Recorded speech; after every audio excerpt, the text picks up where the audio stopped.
ಇನ್ನು ಈ ಗ್ಯಾರಂಟಿಗಳಿಂದ ಆರ್ಥಿಕ ಹೊರೆ ಆಗ್ತಾ ಇದೆ ಎಂಬ ಡಿಕೆ ಶಿವಕುಮಾರ್ ಅವರ ಹೇಳಿಕೆಗೆ ಸಂಬಂಧಪಟ್ಟಂತೆ ಕೆಲವರು ರಿಯಾಕ್ಷನ್ ಕೊಟ್ಟಿದ್ದಾರೆ. ಕೊಟ್ಟ ಮಾತು ಉಳಿಸಿಕೊಳ್ಳೋದಕ್ಕಾಗದೆ ಪರದಾಡ್ತಿದ್ದಾರೆ ಅಂತ ಎಚ್ ಡಿ ಕುಮಾರಸ್ವಾಮಿ ಅವರು ಹೇಳಿಕೆ ಕೊಟ್ಟಿದ್ದಾರೆ. ಇನ್ನು ಗ್ಯಾರಂಟಿ ಹೊರೆಗಿಂತ ಅಭಿವೃದ್ಧಿಯ ಒಂದು ಭಾಗ ಅಂತ ಎಂ ಬಿ ಪಾಟೀಲ್ ಅವರು ಕೂಡ ಪ್ರತಿಕ್ರಿಯೆ ಕೊಟ್ಟಿದ್ದಾರೆ.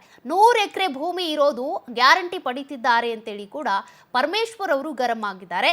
ಒಬ್ಬೊಬ್ಬರು ಒಂದೊಂದು ರೀತಿಯಾಗಿ ಪ್ರತಿಕ್ರಿಯೆ ಕೊಡೋದ್ರ ಮೂಲಕ ಗ್ಯಾರಂಟಿ ಯೋಜನೆಗಳು ಹೊರೆ ಅನ್ನೋದನ್ನೇ ಹೇಳ್ತಿದ್ದಾರೆ. ಹಾಗಾದ್ರೆ ಯಾರ್ಯಾರು ಏನೇನು ಹೇಳಿಕೆ ಕೊಟ್ಟಿದ್ದಾರೆ ನೋಡೋಣ. ಭರವಸೆಯನ್ನ ಈಡೇರಿಸತಕ್ಕಂಥದ್ರಲ್ಲಿ ಅವರು ಪ್ರತಿನಿತ್ಯ ಹೇಳ್ತಕ್ಕಂಥದ್ದು ನುಡಿದಂತೆ ನಡೆದಿದ್ದೇವೆ ಅಂತ ಹೇಳಿ,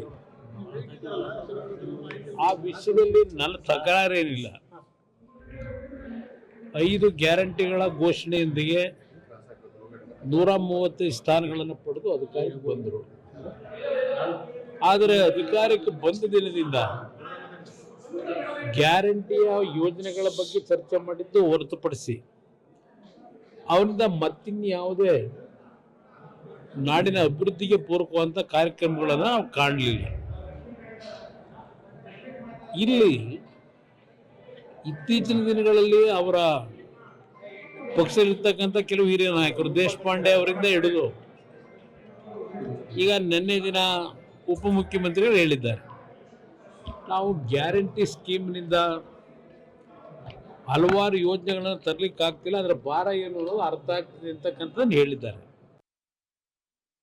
ಸ್ವಾಭಾವಿಕವಾಗಿ ನೋಡಿ, ಒಂದು ಗ್ಯಾರಂಟಿಯ ಹೊರೆ ಅನ್ನೋದಕ್ಕಿಂತ ಅದು ಒಂದು ಭಾಗ, ಅಭಿವೃದ್ಧಿ ಒಂದು ಭಾಗ ಅಂತಂದು ಸಹ ನಾವು ಏನು ನಮ್ಮ ಅಭಿವೃದ್ಧಿ ತುಣುಸು ನಾವೇನ್ ಮಾಡ್ತೀವಿ ಅದರಲ್ಲಿ ಅರ್ಧ ಭಾಗ ಇಷ್ಟು ತುಣುಸು ನಾವು ಗ್ಯಾರಂಟಿಗೆ ಸುಮಾರು 60,000 ಕೋಟಿ ನಾವು ಹಣವನ್ನು ಕೊಡ್ತಾ ಇದ್ದೀವಿ.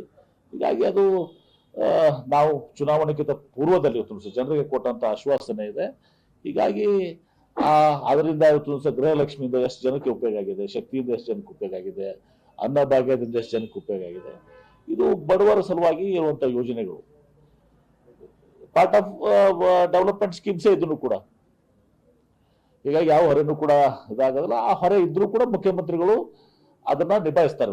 ಎರಡನ್ನೂ ಕೂಡ ನಾವು ಡಿ ಕೆ ಶಿವಕುಮಾರ್ ಅವರು ನಮ್ಮ ಅಧ್ಯಕ್ಷರು, ಚುನಾವಣೆಗೆ ಹೋಗುವಾಗ ಮ್ಯಾನಿಫೆಸ್ಟೋನ ನಾವೆಲ್ಲರೂ ಸೇರಿ ತಯಾರು ಮಾಡಿದ್ವಿ. ನನ್ನನ್ನು ಅಧ್ಯಕ್ಷನಾಗಿ ಮಾಡಿದ್ರು ಮ್ಯಾನಿಫೆಸ್ಟೋ ಕಮಿಟಿಗೆ. ನಾನು ಕೊಟ್ಟ ಮೇಲೆ ಅಧ್ಯಕ್ಷರು ಅದನ್ನು ಬಿಡುಗಡೆ ಮಾಡಿದರು. ಎಲ್ಲ ಕಲೆಕ್ಟಿವ್ ಆಗಿ ನಾವೆಲ್ಲ ಜವಾಬ್ದಾರಿ ತೊಗೊಂಡೇನೆ ಈ ಮ್ಯಾನಿಫೆಸ್ಟೋ ನಲ್ಲಿ ಗ್ಯಾರಂಟಿಗಳನ್ನ ಪ್ರಕಟಣೆ ಮಾಡಿದ್ದೇವೆ. ಅವರಿಗೆ ಈಗ ಅನಿಸಿರ್ಬೋದು, ಅವರಿಗೆ ಅನೇಕ ವಿಷಯಗಳು ನಮಗೆ ಗೊತ್ತಿಲ್ಲದೆ ಇರೋದು ಅವ್ರಿಗೂ ಗೊತ್ತಿರುತ್ತೆ. ಹಾಗಾಗಿ ಹಂಗೆ ಅನಿಸಿರ್ಬೋದು ಅವರಿಗೆ.